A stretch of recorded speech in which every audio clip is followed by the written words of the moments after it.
The first grave Ilara dug was for her husband. The second was for the child they never had, a small mound of stones beside the larger one. She had thought her work with graves was finished, but now, kneeling beside the well, staring at the fever-wrecked man sprawled in the dust, she knew the prairie always demanded more.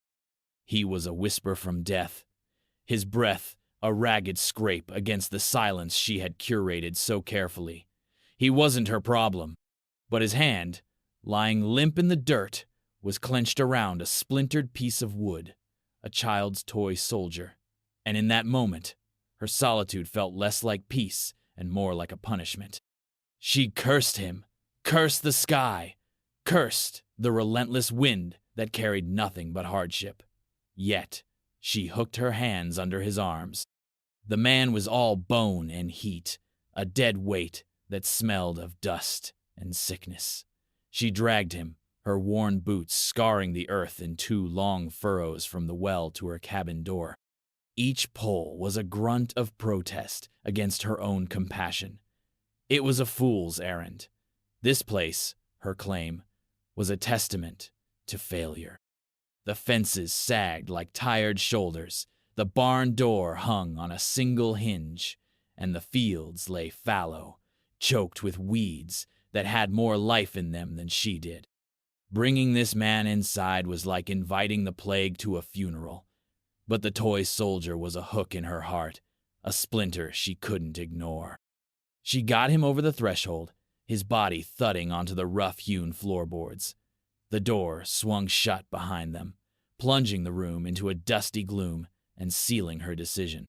The silence was broken now, replaced by the shallow, wheezing breaths of a dying stranger.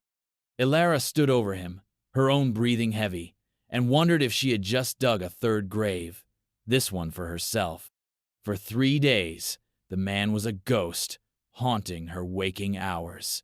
He lay on the pallet she'd made near the hearth, lost in a fever that shook his thin frame. Ilara worked on him with a grim, detached efficiency. She spooned lukewarm broth between his cracked lips, most of it dribbling down his chin. She bathed his burning forehead with rags dipped in well water, the cold liquid turning to steam against his skin. She did not know his name. She did not want to know. A name was a story, and she had no room for more stories. Her own was heavy enough. During the day, she moved about her chores with a familiar, hollow rhythm, but her ears were always tuned to the sound of his breathing. At night, she'd sit in her rocking chair, the fire casting long, dancing shadows on the walls, and just watch him. He would mutter in his delirium, fragments of words she couldn't piece together. Names of places she'd never heard of, a woman's name, whispered with a tenderness that felt alien in her stark cabin. She saw the lines of hardship etched around his eyes and mouth, the calloused hands that spoke of a life of labor. He was not a soft man, but the fever made him vulnerable, as helpless as a newborn. She found herself cleaning the crude toy soldier, wiping away the grime to reveal the faded red paint of its coat. She set it on the mantel, a silent sentinel in a house that had forgotten what it meant to protect anything. She was just keeping him alive, she told herself, just until the fever broke, then he would leave. He had to. There was no space here, physically or emotionally, for another soul. The prairie had taken everything from her, and she had nothing left to give, or so she believed. On the 4th morning, the silence was different. It wasn't the shallow, rasping silence of sickness, but a deeper, more complete stillness. Ilara's eyes shot open. She rose from her chair, her back stiff, and moved to the pallet. The man's eyes were open.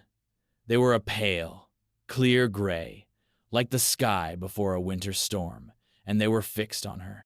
They held no confusion, no fear, only a profound, weary stillness. "Water," he rasped, his voice a dry crackle. She fetched a cup, her hand trembling slightly. She knelt and held it to his lips, watching him drink with a slow, deliberate thirst. He drank it all, then leaned his head back against the wall, his gaze sweeping over the small cabin. He took in the peeling whitewash, the single pot hanging over the cold hearth, the threadbare blanket covering him. His eyes lingered on the toy soldier standing on the mantelpiece. He looked back at her, and for the first time, she saw something other than suffering in his face. It was a look of assessment, of understanding. He knew this kind of emptiness. "You saved me," he stated. It wasn't a question. "The fever broke," she replied, her voice clipped. "You'll be strong enough to travel in a few days." She stood, turning away from his gaze, needing to put distance between them. The intimacy of nursing him was one thing. The reality of a conscious man in her home was another. He didn't press her for conversation. He simply watched her as she rekindled the fire and began to prepare a thin gruel. The unspoken questions hung in the air between them, thick as smoke. Who was he? Where did he come from? What trouble was he running from? But she didn't ask, and he didn't offer. He was a closed book, and she, a woman who had learned the hard way not to read, she had done her duty. Now, all she had to do was wait for him to leave. He did not leave in a few days. Instead, on the morning he could finally stand without swaying, he walked outside. Ilara watched him from the window, her arms crossed, a knot of apprehension in her stomach. He stood for a long time, surveying the dilapidated homestead as if it were a map of her life. He saw the broken fence, the gate hanging askew, the woodpile dwindled to almost nothing. Then he picked up her axe. His first swings were weak, clumsy, but they landed. He began to chop the deadfall near the edge of her property, his movements growing steadier, more rhythmic with each strike. He didn't ask, he just did. The next day, he found her box of old nails and her hammer. He started with the fence, pulling the posts upright, replacing the rotten rails. He worked from sunup to sundown, a silent, tireless force against the decay she had long since surrendered to. He moved with a purpose that shamed her. He ate what she offered without comment, never taking a piece of bread until she had taken one first. They existed in a shared silence, communicating through actions. He would leave a bucket of fresh water by the door. She would leave a bowl of stew on the table. He repaired the squealing pulley on the well. He rehung the barn door so it swung shut with a satisfying thud instead of a mournful scrape. He was methodically erasing the evidence of her neglect, healing the wounds of the homestead. One evening, she found him running a hand over the scarred wood of the barn door he'd just fixed. "A place needs to be sound," he said, his voice quiet, "to keep things safe." It was the most he had said in a week. She didn't know if he was talking about livestock or people. Maybe there was no difference. He was a puzzle she couldn't solve. A man who paid for his life with his labor, asking for nothing in return. The work became a shared rhythm. While he mended the physical world outside, something inside Ilara began to shift. The constant grinding exhaustion that had been her companion for 2 years began to recede, replaced by a flicker of something. It wasn't hope, not yet. It was more like momentum. She started a small garden, turning over soil she hadn't touched since her husband's death. She baked bread, the smell filling the cabin with a warmth that had nothing to do with the fire.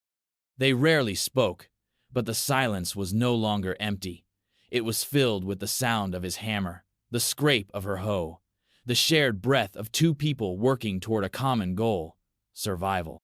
The stranger, whose name she still didn't know, had become a fixture, as solid and dependable as the fence posts he had set. She found herself watching him, the way he moved with an economy of motion, the way his brow furrowed in concentration. He was restoring her home, and in doing so, he was inadvertently giving her a reason to inhabit it again. Then, one morning, she woke to a profound silence. Not the silence of sickness or the silence of companionship, but the original silence of absence. The pallet by the fire was empty, the blanket folded into a neat square. She ran to the door and threw it open. He was gone. His footprints led away from the cabin, toward the open prairie, and then they vanished. By the door, a mountain of firewood was stacked, enough to last her through the spring thaw. On top of the stack sat the small toy soldier. There was no note, no farewell. He had vanished, as quietly as he had arrived, leaving behind a mended homestead and a silence that now felt deeper and more cavernous than ever before. She had gotten what she wanted. She was alone again. It felt like a fresh bereavement. A week passed, then another. The solitude she had once craved now felt like a punishment.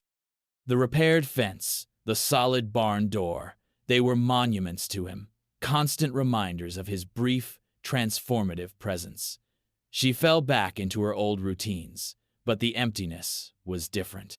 It had a shape. It had a name she'd never learned. One afternoon, as she was pulling weeds from her fledgling garden, she saw a figure on the horizon.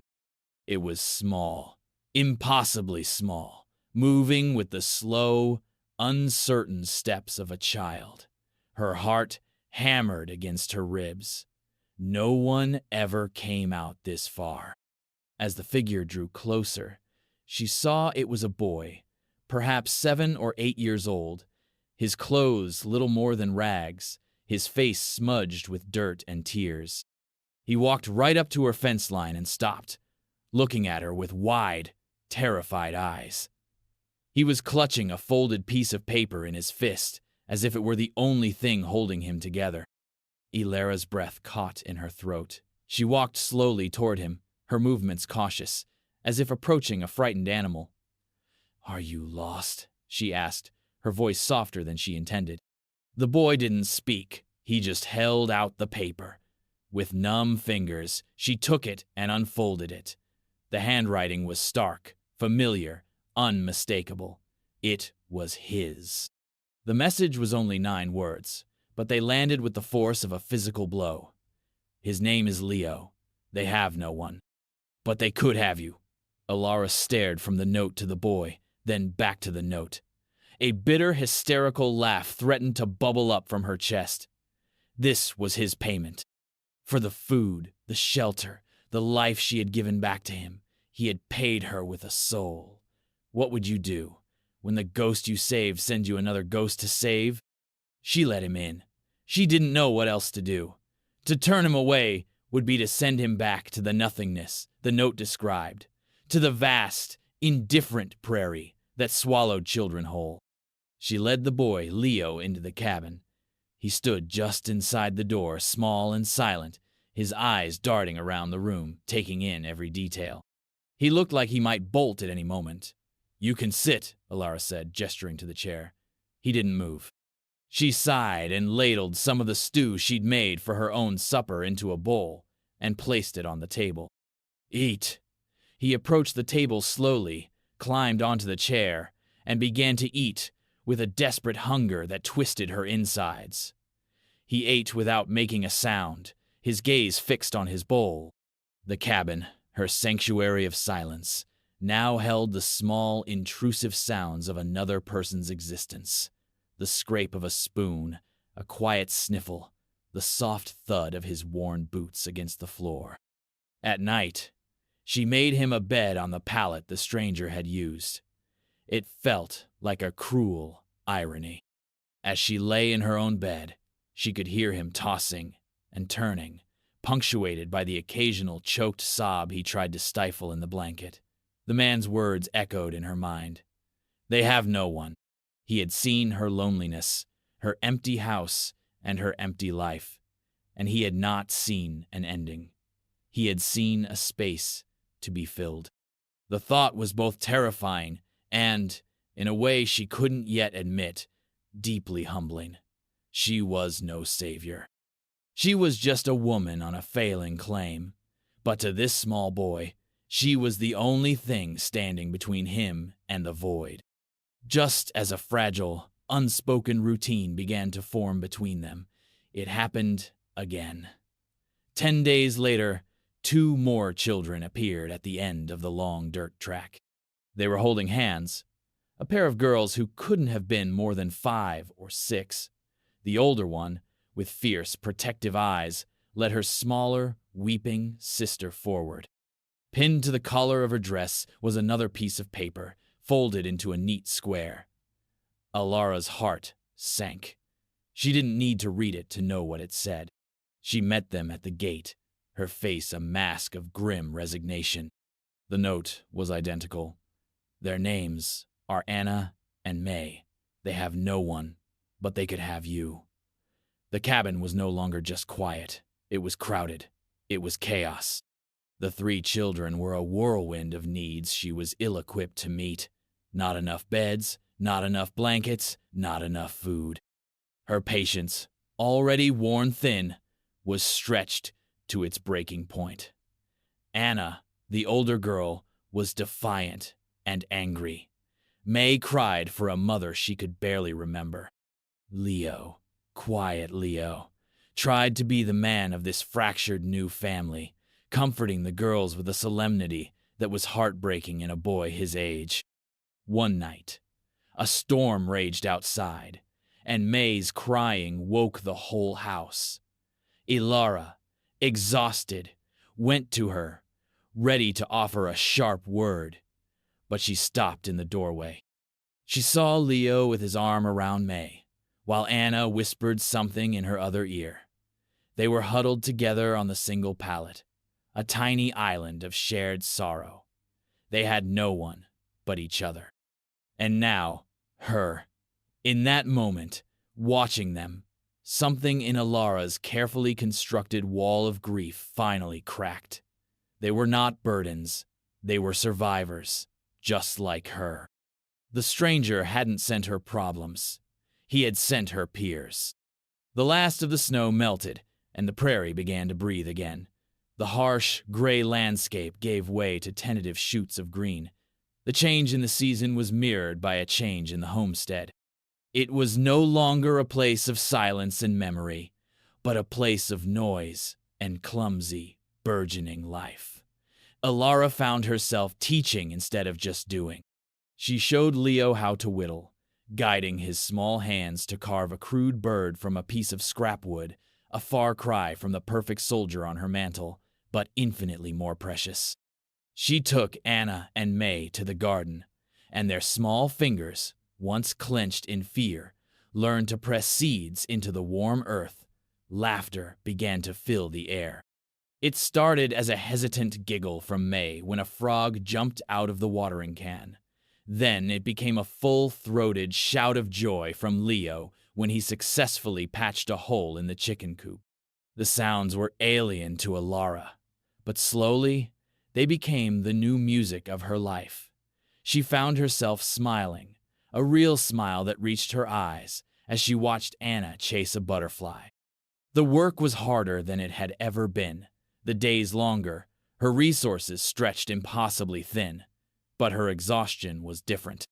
It was the satisfying ache of a day spent building something, not just surviving it. One afternoon, a wagon crested the hill. It wasn't the trader, and it wasn't a lost traveler. It was a farm wagon, moving with purpose, heading directly for her gate. In the back, sitting on a crate, was another child. A boy, older than the others, his face grim, clutching a familiar piece of paper. Ilara walked to the gate, her steps steady. She did not feel the surge of anger or despair she had felt with Leo's arrival. There was only a profound, weary sense of destiny. The man driving the wagon was a stranger, a farmer from a town 50 miles east. "Man named Silas paid me to bring the boy here," he said, avoiding her eyes. "Said you were expecting him." Silas, so the ghost had a name. She looked at the boy in the wagon. He was maybe 10, with the guarded, wary eyes of a child who had seen too much. He held the note out to her. She didn't take it. She didn't need to. She just nodded at the driver. "Thank you for seeing him here safely." She reached a hand up to the boy. My name is Alara. What's yours? He hesitated, his eyes flicking from her face to the cabin, where Leo, Anna, and May were now peeking out the door. Sam, he whispered. Come on, Sam, she said, her voice gentle. Let's get you inside. Supper is almost ready. She led him toward the small, crowded house, the other children gathering on the porch to meet their new brother. The cabin was noisy, messy, and filled to the brim. It was nothing like the life she had wanted, and everything she now realized she needed. That night, she sat on the porch step, listening to the soft murmur of 4 children settling into sleep. The 2 graves in the yard were still there, dark shapes in the twilight. But they no longer felt like an end. They felt like a beginning. Silas hadn't just fixed her fences or filled her woodshed. He had seen the gaping hole in her life, and piece by piece, he had filled it. The prairie was still vast, the life still hard, but it was no longer her enemy. It was just the backdrop to the chaotic, beautiful, impossible family she now held safe within her walls.